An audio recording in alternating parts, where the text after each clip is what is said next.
ప్రాంతాలు ఆదోని అయితేనేమి, కత్తికొండ అయితేనేమి, మంత్రాలయం అయితేనేమి, వెల్లూరు అయితేనేమి, ఆలూరు అయితేనేమి, ఇవన్నీ కూడా చుట్టుపక్కల ఆదోని చుట్టుపక్కల అంతా కూడా చాలా వీక్ కాన్స్టిట్యున్సీలు అన్నీ కూడా. ఈరోజు అది దృష్టిలో పెట్టుకోకుండా చంద్రబాబు నాయుడు గారు ఆదోని జిల్లా చేయడం చాలా తీవ్రమైన అన్యాయము. ఈ ప్రాంతాలకంతా కూడా వెనుకబడి వచ్చిన ముఖ్యమంత్రిగా నిలబడిపోతారు చంద్రబాబు నాయుడు గారు.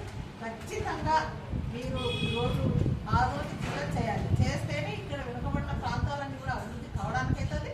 ఆదోనిలో ఉన్న గవర్నమెంట్కి ఏవేవైతే కావాలో అవన్నీ కూడా ఆదోని ఒకప్పుడు పెద్ద వ్యాపారంలో కూడా బాంబే తర్వాత సెకండ్ బాంబే అనేది కూడా అనడం కూడా తెలుసు. అన్ని అందాలు ఉంది. అంత గవర్నమెంట్ స్థలాలు ఏదైనా కూడా కట్టాలన్నా కూడా డిస్టిక్ సంబంధించినది ఏదైనా కూడా కార్యాలయాలు కావాలంటే కూడా అన్నీ కూడా పబ్లిక్ గవర్నమెంట్ స్థలాలు కూడా చాలా ఉన్నాయి అక్కడ. అంతా కూడా వ్యాపారం కూడా చాలా ఉంది. అవన్నీ దాంతోపాటుగా ఇవంతా కూడా చేస్తే మాలాంటి మధ్యపడ నియోజకవర్గం అయితేనేమి, ఆలూరు అయితేనేమి, మంత్రాలయము, ఇవన్నీ కూడా ఒక డెవలప్ కావడానికి ఆస్కారం ఉంటుంది. కాబట్టి ఇవన్నీ దృష్టిలో పెట్టుకోకుండా చంద్రబాబు నాయుడు గారు ఈరోజు పట్టించుకోకుండా ఉండడం చాలా దారుణం. చాలా అన్యాయం చేసిన వాళ్ళ అవుతారు.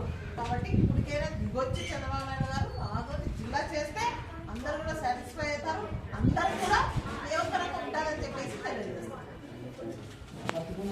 ఏమేమి వస్తాయో డివిజన్లో అన్నీ కూడా మా పత్తికొండతో సహా స్వచ్ఛందంగా బంద్ చేయాలని చెప్పేసి ఖచ్చితంగా ప్రశాంతంగా మరి అన్ని బంద్ చేసి ప్రజలందరూ కూడా దీనికి సపోర్ట్గా ఉండాలని చెప్పేసి ఖచ్చితంగా చేస్తారు.